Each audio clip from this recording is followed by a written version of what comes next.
January 1st. This is the first day of Black History Month, so I will be, discussing a little bit of things throughout the month, little Black History Month tidbits and fun facts and everything along those lines. But we are going to jump in and get this video started today. I have a little bit that I wanted to discuss today. First thing is I'm going to read, I'm a writer also, and I've started a little compilation of a small memoir of just different subjects or different ideas of things that have gone on in my life that has helped me become the person that I am today. And the first one that I would like to read to you guys is called Vixen. This is going to just be the segue of what the discussion will be today. I'm going to just go ahead and start. Okay, so most of my life I've had one goal in mind: success. I didn't know how or what it would look like. I also didn't know how I would get there, but repeating the lifestyle my parents lived was not an option. I remember a specific situation growing up. It was maybe the fall or winter, not sure, but I know it was cold. Can't pinpoint because, in Connecticut, it started getting cold when school started, and that happened in September. Anyway, my sisters and I just got home from school, and the oven door was left open, so I closed it. My mother got upset and reopened the door. Imagine my confusion because I could clearly see it was empty and she wasn't prepping anything to be cooked. So she proceeded to tell us that we needed to keep the oven open to heat the house up. Turns out the hot water was cut off, and that included the heat in the house. I couldn't understand it then, so I just stared at the red eye inside the oven. At that moment, I decided that I would have more. At that moment, I decided that I would break the generational curse that plagued my family for decades. Poverty is like a genocide in my community. It was only one goal, and that's to survive by any means. Most people don't understand why the crime rate is so much higher in poverty-stricken areas, but when you are raised in a space of deficit, there's bound to be neuroreceptors that never connect or fire the way it is designed. We can expect a garden to yield the fruit without proper nutrition and sunlight.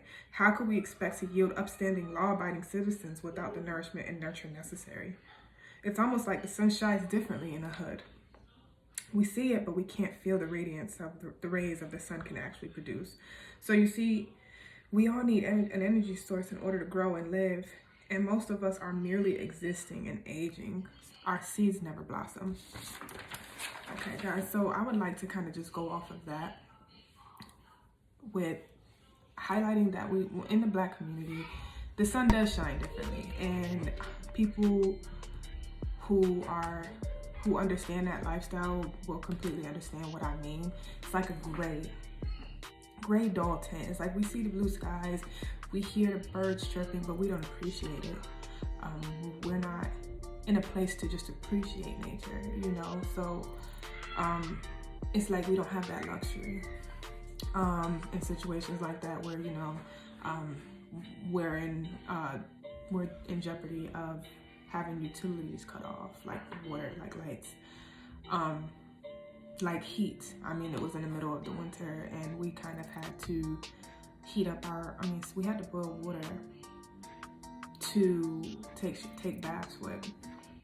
And I'm happy that those things have happened to me because it's taught me to appreciate life in a way that I don't believe would have been possible. And it's also given me a drive that I don't think that people who have been privileged have, because we've gone without. So the drive is to never be in that place again. So it's an insatiable thirst, an insatiable desire to achieve. And for lack of better words, to hustle hard. It's a lot of different adversity that we're challenged with throughout our lives, especially coming from that lifestyle. But I'm just here, like, the reason why I wanted to start this channel is to express and show everyone that we're in circumstances like mine, that it's possible. I'm not saying that I'm rich or, I'm not saying that I am exactly where I want to be, but listen, you guys, like, I am currently living a life that I've dreamed of, honestly. And I've dreamed of in my adult life, maybe that back in 2012 or so. I think that, if we all just had the proper education or proper knowledge, because there's ways around everything, and I know there's certain obstacles that's placed in front of us, especially for those of us who have gone, maybe have gotten in trouble in the past and have a record. There are certain obstacles that are placed for those individuals, and like juvie, like if you're going to juvie and then you try and change your life, or if maybe you get in trouble one more time and you have, and now that juvie record is now that they told you was not going to be something that would follow you, and now following you because of the fact that you've gotten in trouble again. And then when you try and change your life, it's almost impossible. It's all the jobs are telling you the reason why they can't hire you is because you have a record. But then you have, like, let's say you did get out, you did go to prison, and you've been out for some time, and your parole officer tells you, like, hey, one of the stipulations to your parole is to get a job. But it's like, how are you supposed to get a job? How are you supposed to get a job if all of the jobs are saying to you that the reason why they can't hire you is because you have a record? And it's like, it's set up, it's set up. And I just wish that, we all realize this before it's too late. Because, like, for instance, I know people personally that have, oh, I'm not, after police. I do what I want. I don't follow rules and whatever. And it's like, you're kind of falling in line. Like, they want you to have that mindset. They want you to not care. They want you to do that, and they want you to be in a position where they can enslave you. Like, they want it. And so it's just like, why would you be calling yourself going against the grain by being a criminal, or by doing the thing that you're not supposed to do, breaking the laws, or whatever you want to call it? Like, why would you put yourself in that position? And like I said, I understand certain times and certain situations, it's like you don't have a choice, and so you do have to go and maybe sell drugs or whatever. But it's just like, you're not doing what you think that you're doing, because going against the grain would be doing the exact opposite of what they want you to do. Because at the end of the day, the modern slavery is a real thing, and a part of that slavery is the prison system.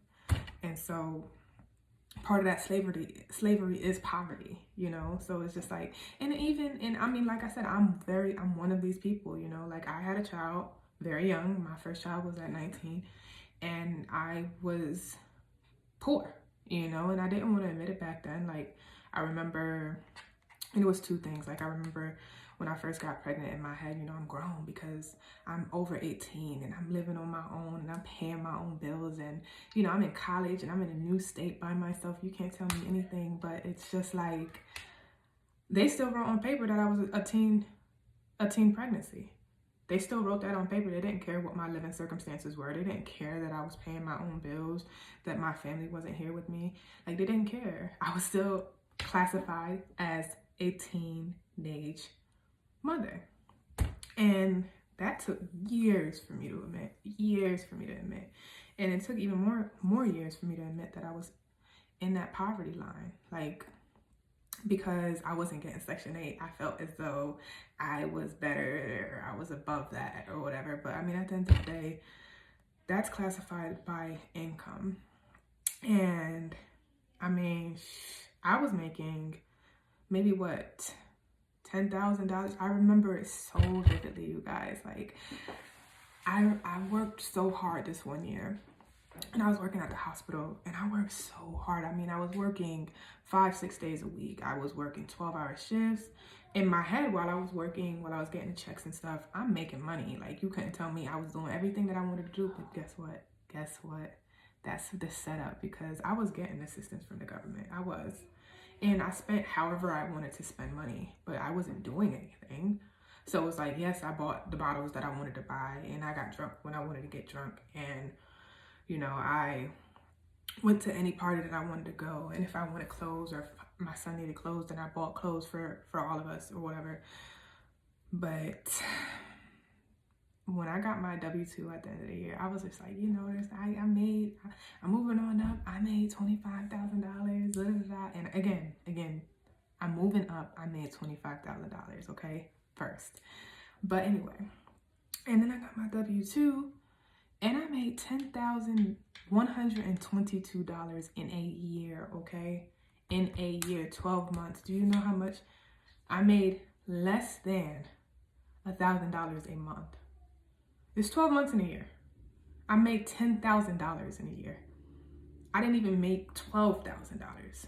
So, I mean, listen, the system that they have in place, it works. It works. I mean, we are all in this place where we think we're good. We don't realize what kind of situation we're actually in. Our financial statuses don't change. We don't know anything about taxes. We don't know anything about investments. We don't know anything about saving. And they have us right where they want us. And it's like, it really, really, really plagues our community. It really does. And we have to do better. And I mean, it took all the way up until what? 2018, maybe 2017 for me to understand a little bit. And I mean, literally last year, like, I'm in this new job, and this job pays well, you guys. I've broken that tax bracket, and you know, I'm celebrating and stuff again, okay? So now y'all understand, I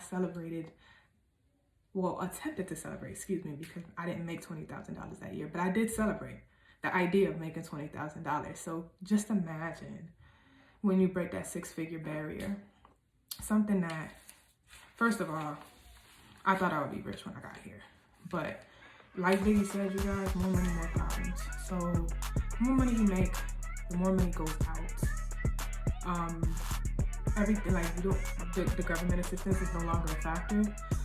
I already told y'all in the last video, I spend a lot of money on fucking groceries. Excuse me. I spend a lot of money on groceries, and you know, the insurance, like, I'm spending $700 a month on insurance. Listen, we don't get free insurance anymore. So it's a lot more that comes with it. And honestly, like, the way that they tax you at this bracket is ridiculous. So it's like, yes, my gross is whatever it is, but I mean, they're taxing over $30,000 a year out of that. So let's, you know what I'm saying? All of the tax breaks are no longer applicable either. So, and it's just like, again, we don't know none of this, but I'm celebrating the fact that I got this job. You know, I got a sign-on bonus. They relocated me, gave me money for that. I mean, you couldn't tell me nothing last year. Let me just tell you, 2020 was my year, okay? But I spent all of that, all of it. And by the end of the year, there was no reason for me to still be, like, for me to still be living check to check at this salary is ridiculous. But guess what? Because we weren't taught to not only save, but when you're spending, spend smart. Like, just because you have it doesn't mean that you have to spend it all. Like, just because you have it doesn't mean that you have to get everything. Like, I was just buying frivolously. Like, it literally didn't even matter. Like, I'm telling you, you guys, I spent $1,000 in a week, easy, and then wondering why I'm sitting here scraping up pennies I bought Christmas gift at the last moment. Like, literally the week before Christmas, I bought stuff for the kids, and I don't even celebrate Christmas. So it's just like, I didn't prioritize that. But anyways, we did Kwanzaa this year, but my point is, like, you know, of course, I don't want them to feel like they don't have. So I did still buy them gifts. And again, at the last moment. And it's just unacceptable. So at the end of last year, it caused me to reevaluate my life and reevaluate myself. Like, why am I spending all of this money on stuff that doesn't matter? And then it was just like,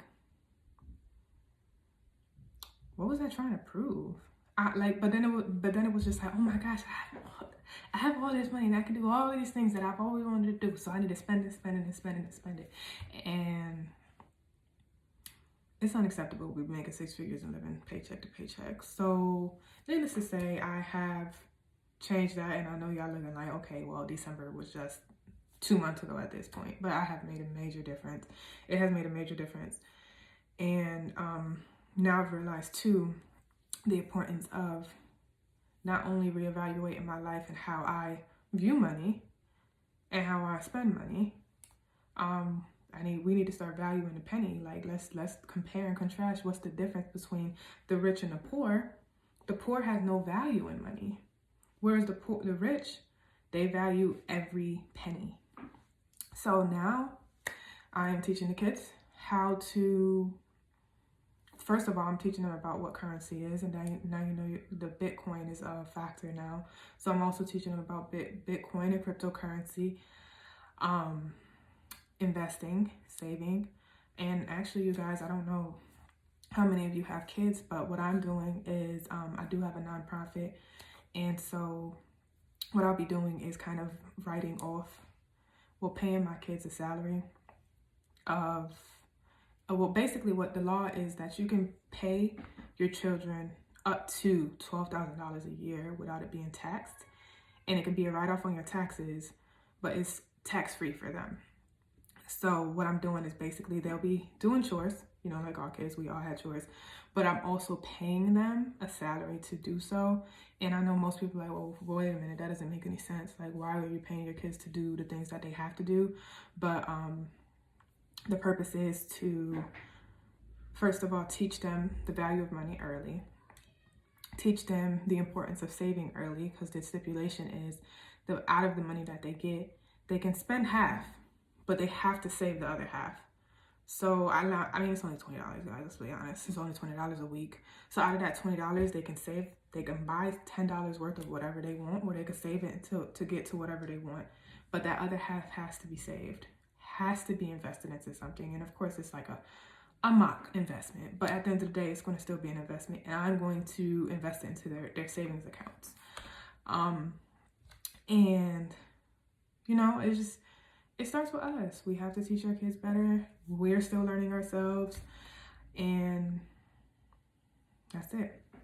But like I said, you guys, I'm going to keep this video a little bit shorter than what I've been doing, because I know I like to talk, okay? I like to talk, and I'm just really excited about doing this. I'm really excited about talking and sharing stuff. And anyways, y'all know what time it is. I have to show you guys my outfit because I really like this one.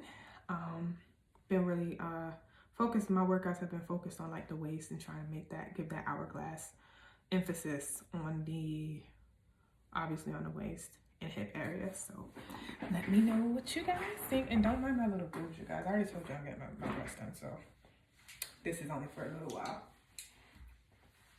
But the bra is doing them justice.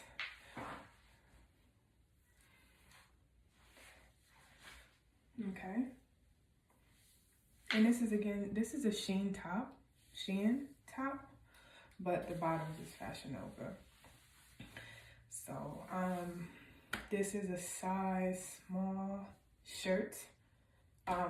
9 pants, I believe. These are size 9. So, what do you guys think?